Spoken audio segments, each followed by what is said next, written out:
Hello एस्पारेंट्स, कैसे हो सब। Welcome to my channel AB cracking Mantra. तो हम इस वीडियो में 2013 के मॉडर्न हिस्ट्री के क्वेश्चंस देखेंगे। हमारी जो पुरानी सीरीज थी पॉलिटी की, तो वो ख़त्म हो गई है। 2013 से लेकर 19 तक ही देखने थे हमें।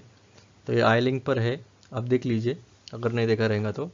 अभी आज से हम 2013 मॉडर्न हिस्ट्री, फिर बाद में 13 से लेकर 19 तक हम पूरी सीरीज देखेंगे।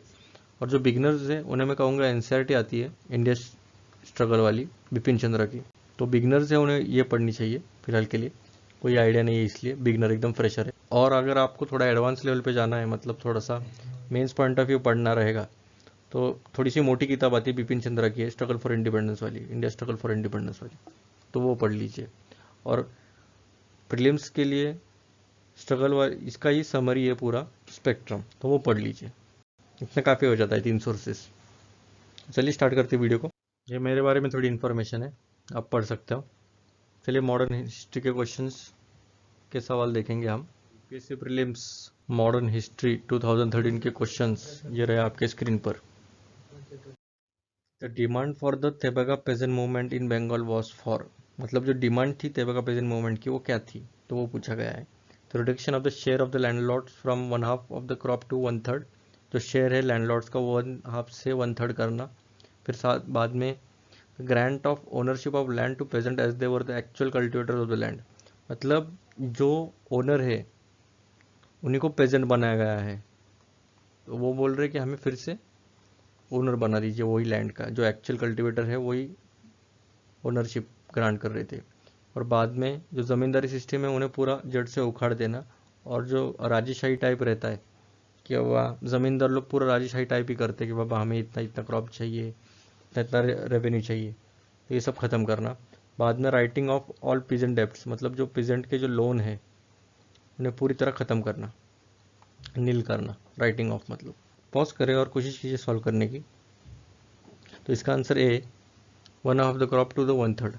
तो जनरली जो प्रेजेंट मूवमेंट्स हो गए, ट्राइबल मूवमेंट्स हो गए, तो इनमें मेजर थीम ही रहती है। इसका मेजर थीम आप देखिए, इनकी डिमांड क्या है पहली बात, तो किसकी वजह से रिवोल्ट क्यों कर रहे हैं, रीजंस क्या है, वो है क्यों, फिर क्या है, फिर इसका रिपरकेशन क्या क्या ब्रिटिश गवर्नमेंट ने कुछ एक्ट्स वगैरह लाए, कुछ पॉलिसीज वगैरह लाई, या फिर पूरा ब्रूटली सप्रेस किया, कुछ सक्सेसफुल रहे या नहीं रहे, इसमें मेजर पर्सनैलिटी कौन से है। तो इसी अराउंड क्वेश्चंस, क्या क्वेश्चंस बनाते हैं यूपीएससी, मेजर मेजर वो भी, और जो भी ज़्यादातर न्यूज़ में रहेंगे। तो हम अलग अलग प्रेजेंट देखेंगे, फिलहाल तो इम्पोर्टेंट जो प्रेजेंट मोमेंट्स है वो देखेंगे। तो आंसर है ए, मैपिला रेबिलियन मालाबार में। मैपिला या मोपला रिवोल्ट बोलते हैं इसे। तो एक्चुअली ये पूरा मोपला राइट्स हो गए थे 1921 से। एक्चुअली सीरीज थी पूरी राइट्स की। मप्पिला मतलब मुस्लिम्स लोग थे केरला के 19th और 20th सेंचुरीज में, अगेंस्ट ब्रिटिश और हिंदू लैंडलॉर्ड्स मलाबार में। ये पूरा आर्म्ड रिवोल्ट था और इसको लीड किया था। एक्चुअली इसकी जो स्टार्ट होती है वो पूरा इसके भी पहले 1919 से भी पहले होती है। इसकी पूरी हिस्ट्री थोड़ी सी बताता आपको। जब 7th सेंचुरी एडी में मुस्लिम्स अराइव हुए थे केरला में, तब उन्हें पूरा परमिशन दिया गया था कि आपको ट्रेड वगैरह कर सकते हो आप। तब वहाँ वो पूरा सेटल हो गए थे। उसके बाद टीपू सुल्तान ने अटैक किया था मालाबार पे, और उसमें पूरा जेन्मी मतलब लैंडलॉर्ड, उनको पूरा राइट दिया गया कि आप पूरी तरह से, और जो मोपला थे वो पूरे कल्टीवेटर थे अंडर जेन्मी, जो कि अपर कास्ट हिंदू थे, और ये थोड़े से मुस्लिम कैटेगरीज में आते थे। वैसे इतनी ज़रूरत नहीं है, बस इतना ही याद रखना है आपको। बस एक स्टोरी के पॉइंट ऑफ व्यू से हम देख रहे थे। जब खिलाफत मूवमेंट आया 1919 में, तब मुस्लिम्स को एक्चुअली, जब खिलाफत इशू उठाया गया था, तो मेजरली इशू ये था कि जो कैलिफा है, खलीफा बोलते हैं उसे, तुर्की में थे, तो उनके ऊपर ज़्यादा रिस्ट्रिक्शंस लगाए नहीं जाए, ना कि उस पर ज़्यादा बंधन लगाए जाए। तो इसके ऊपर वो पूरा चल रहा था खिलाफत इशू। पर ब्रिटिशर्स ने कोई सुना नहीं, खिलाफत पे काफ़ी सारे रिस्ट्रिक्शंस लगाए, उन्होंने बैन भी किया, तो उसकी वजह से और मुस्लिम नाराज़ हो गए थे। तो उसके वजह से भी और ज़्यादा भड़क गया था। 1920s तक ये चला, 1841 से लेकर 1920s तक चला था मोपला मोपला रिबिलियन। ठीक है, अभी नेक्स्ट देखते हैं इंडिगो रिवोल्ट 1859 से 1860। It is also known as नील विद्रोह। नील मतलब इंडिगो, और विद्रोह मतलब रिवोल्ट। अभी इसका जो इंडिगो का कल्टीवेशन स्टार्ट हुआ था बंगाल में 1777 से। एक्चुअली क्या हुआ था, इंडिगो की डिमांड काफ़ी बढ़ गई थी वर्ल्ड मार्केट में, तो इसके वजह से ब्रिटिशर्स लोग पूरा फोर्सफुली इन्हें, फार्मर्स लोगों को पूरा फोर्सफुली बोल रहे थे कि आप इसे लगाइए और इसके बदले आपको ज़्यादा प्रॉफिट वगैरह थोड़ा सा लालच देके इनको पूरा बताते थे कि आपको लोन वगैरह मिलेगा। पर ऐसा लोन डालते थे और इतना इंटरेस्ट डालते थे कि आप पूरा डेब्ट ट्रैप में फंस जाओगे। तो इसके वजह से ये पूरा चल रहा था और इंडिगो को कल्टीवेशन करने के लिए उतना पर्याप्त क्लाइमेट भी नहीं था इंडिया में, फिर भी इसे फोर्सफुली लगाया जा रहा था। अगर फार्मर चाहता तो दूसरा कोई क्रॉप लगाया तो उसके ऊपर इतना पेनल्टी और इतना हार्श पनिशमेंट लगा देते कि वो फिर ऑलमोस्ट फ्रस्ट्रेट होकर वही क्रॉप लगाता था। तो इसकी वजह से काफ़ी लोग नाराज थे, इसलिए इन्होंने इस रिवोल्ट में काफ़ी सारे बंगाल इंटेलिजेंट्स या मुस्लिम्स और मिशनरीज वगैरह सब सपोर्ट कर रहे थे और पूरा एक रूरल पॉपुलेशन पूरा सपोर्ट करने लग गया था रिवोल्ट को ये। और बाद में एक प्ले दर्शाया गया था, नील दर्पण मिरर ऑफ इंडिगो, दीनबंधु मित्र ने 1859 से 1858 से 1859 तक, जो पूरा फार्मर्स का जो सिचुएशन है वो पूरा एक्यूरेटली दिखाया गया था इसमें। और इसकी वजह से काफ़ी सारा, मतलब ये काफ़ी फेमस हो गया था ये प्ले, और तब पूरा फैल गया था। और ये जो 1859 से 60 तक था और 1857 में रिवोल्ट भी था। तो 57 के रिवोल्ट के बाद ही ये 59 में फिर से इंडिगो रिवोल्ट भी हो गया था, इसे याद रख सकते हैं आप। 57 का मेजर रिवोल्ट है, 1859 में इंडिगो रिवोल्ट आ गया था। उसके बाद देखते हैं इसके दौरान ही 1855 के दौरान ही संथाल रिबेलियन हो गया था। संथाल कौन थे, तो एग्रीकल्चर पीपल थे राजमहल हिल्स के अंदर बिहार में, और ये सबसे लार्जेस्ट ट्राइबल ग्रुप है इंडिया में अब भी फिलहाल तभी। और ये एक्चुअली इसका क्या हो गया था, ये एग्रीकल्चर पीपल है, ये पूरा शिफ्टिंग कल्टीवेशन वगैरह ये सब करते थे, आराम से अपनी ज़िंदगी जी रहे थे।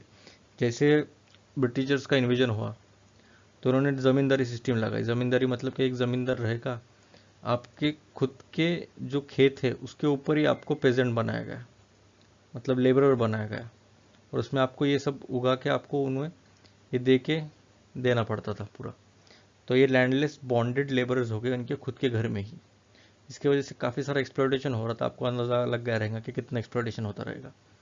तो इसकी वजह से ये 4 मुर्मू ब्रदर्स थे, सिद्धू, कानू, चंद और भैरव, इन्होंने मिलकर एक रिवोल्ट प्लान किया और इसकी वजह से काफ़ी ज़्यादा फैल गया था ये प्लान। और सबसे पहला पेजेंट रिवोल्ट बोल सकते हो आप, जो कि 1857 के पहले था। एक्चुअली 1857 ने पूरा ये जो बाकी जो मेजर मेजर रिवोल्ट थे उसको पूरा ऐसा ओवर शेडो कर दिया था, पर ये मेजर रिवोल्ट था एक्चुअली देखा जाए तो 55 का संथाल रिबेलियन। चलिए नेक्स्ट क्वेश्चन की तरफ चलते। तो people of India agitated against the arrival of Simon commission because, अब जब साइमन कमीशन आ गया था तब लोगों ने रिवोल्ट क्यों किया, ये पूछा है। क्यों, क्योंकि Indians never wanted the review of working act of 1919, the Simon Commission recommended abolition of diarchy in the provinces, या फिर there was no Indian member in the Simon Commission, the Simon Commission suggested the partition of the country. तो इसमें से कौन सा रहेगा सही।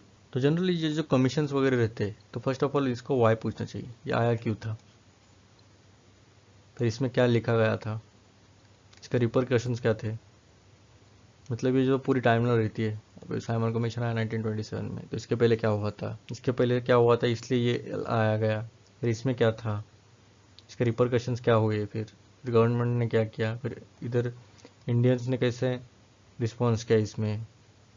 तो यही है एक्चुअली। साइमन कमीशन जब आया था तब इसमें कोई इंडियन नहीं था मेंबर। एक्चुअली यहाँ कॉन्स्टिट्यूशन डेवलपमेंट की बात चल रही थी कि कॉन्स्टिट्यूशन कौन बनाएगा, तो इसमें उन्होंने मेंबर ही नहीं रखा था इंडियन का मेंबर। कॉन्स्टिट्यूशन बिना इंडियन के कैसे बना देंगे, इसलिए सब लोगों ने पूरा रिवोल्ट किया कि साइमन गो बैक। हम देखेंगे इसके बारे में, चलिए देखते। तो गवर्नमेंट ऑफ इंडिया एक्ट 1919, जैसे कि मैंने पॉलिटी की वीडियो में बताया कि जो 1909 1919 ये जो एक्ट्स है काफ़ी इंपॉर्टेंट है, मॉन्टेग्यू चेम्सफोर्ड रिफॉर्म्स है ये।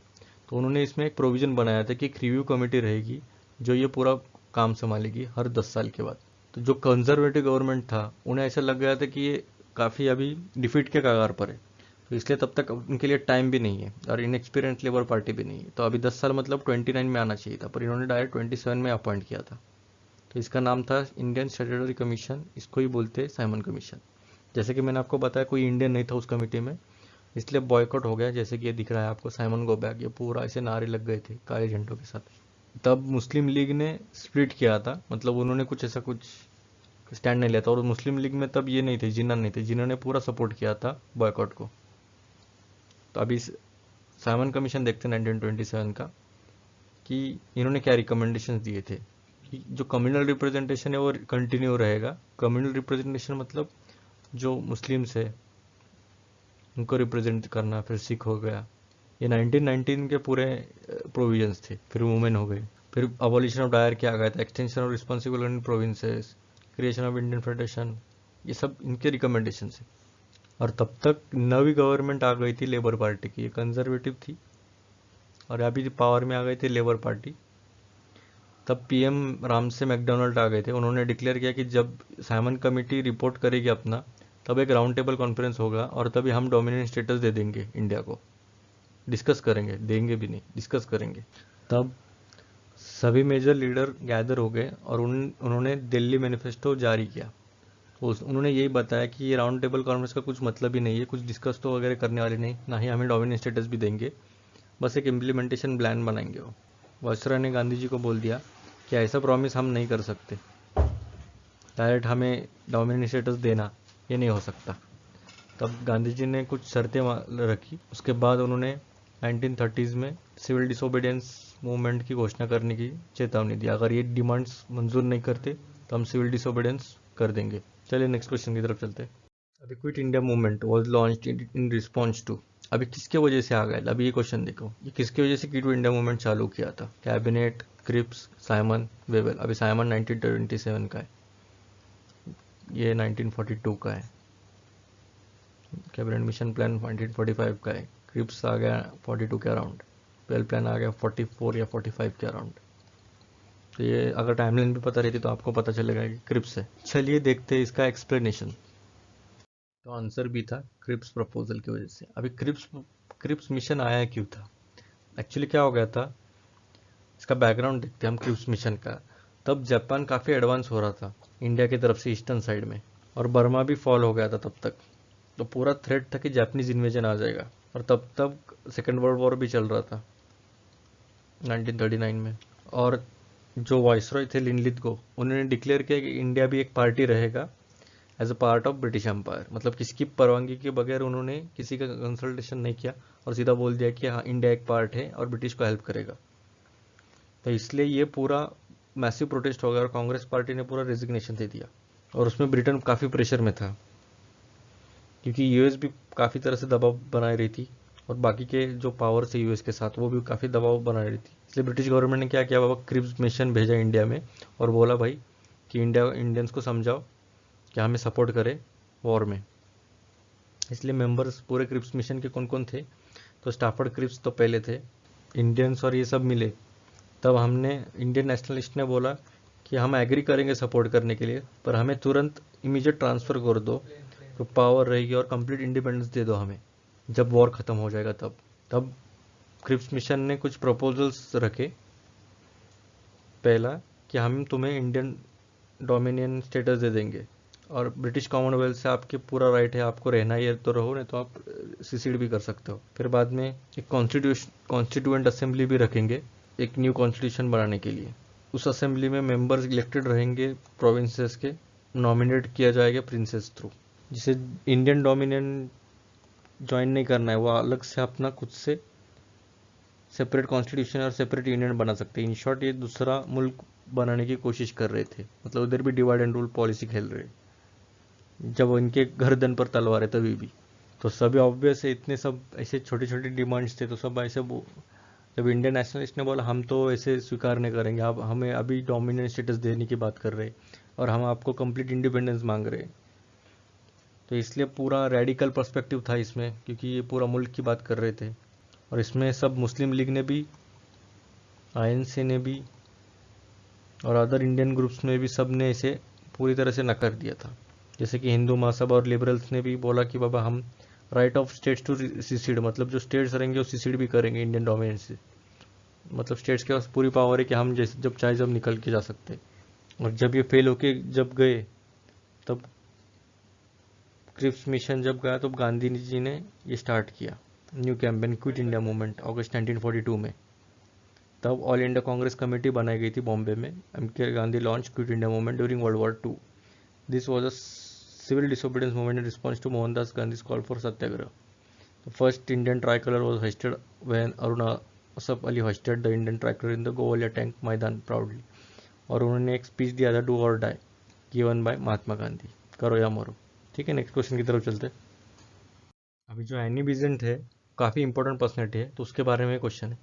तो ये एनी बेसेंट जो है वो रिस्पॉन्सिबल है होम रूल मूवमेंट के लिए, फाउंडर है थियोसॉफिकल सोसाइटी के लिए, और एक बार प्रेसिडेंट रह चुके हैं आईएनसी के। तो इसमें से कौन सा सही हो आपको बताना है। तो पॉज कीजिए और कोशिश सॉल्व करने की। तो सेकंड तो गलत है, इतना पता रहना चाहिए। ब्लावट्स्की और ऑलकॉट ने बनाया है थियोसॉफिकल सोसाइटी, ना कि ये फाउंडर है। ये पार्ट रह चुके हैं पर ये फाउंडर नहीं है। तो होम रूल मूवमेंट भी बनाया और एक बार प्रेसिडेंट भी रह गया 1917 में, हम देखेंगे वो। तो आंसर हो गया सी 1 एंड 3। एक्सप्लेनेशन देखते हैं। जैसे कि थियोसॉफिकल सोसाइटी जो था वो फाउंड किया था यूनाइटेड स्टेट्स में मैडम HP ब्लावट्स्की और कर्नल HS ऑलकॉट।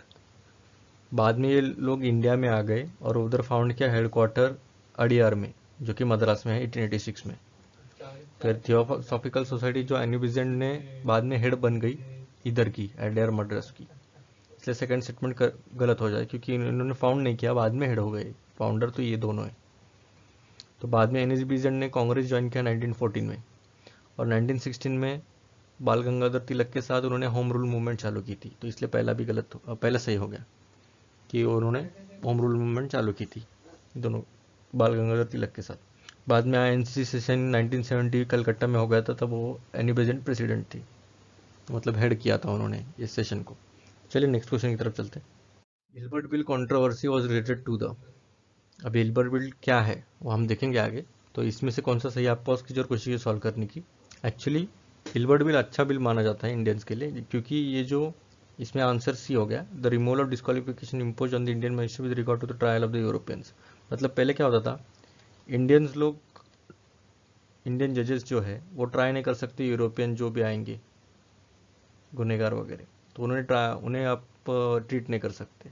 तो इन्होंने लेवल प्लेइंग फील्ड बना दिया था कि जो पहले इंडियन मैजिस्ट्रेट्स जो रहेंगे वो ट्रायल कर सकते यूरोपियंस का, तो इन्होंने ये बताने की कोशिश की थी। तो चलिए इसका एक्सप्लेनेशन देखते हैं।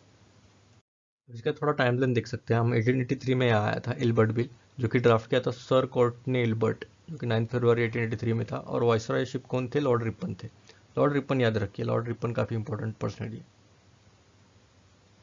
और मेन ऑब्जेक्ट क्या था, वही था कि जो इंडियन जजेस है वो ट्राई कर सकते हैं जो सेशन कोर्ट्स में है इन्वॉल्विंग ब्रिटिशर्स।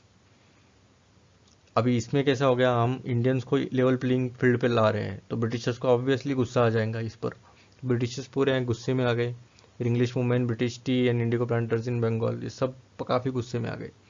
और बाद में इतना सप्रेशन आ गया इस पर कि बाद में इसे खारिज करना पड़ा इन्हें। जैसे कि मैंने आपको बताया सिर्फ 5 या 6 क्वेश्चन ही पूछे जाते हैं, तो उसके हिसाब से हम पढ़ेंगे। तो हम थोड़ा डिटेलिंग में जाएंगे हर एक क्वेश्चन के, मतलब आपको पूरा होलिस्टिक एंगल से पूरी चारों तरफ से आपको क्वेश्चन कैसे भी घुमा के आ गया तो हम इसके अराउंड आ गया तो हम एलिमिनेशन थ्रू हम आंसर ले सकते हैं। तो लाइक शेयर और सब्सक्राइब कीजिए, और पॉलिटी की सीरीज़ नहीं देखी तो आप देखिए क्या है आइकन पर। Thank you.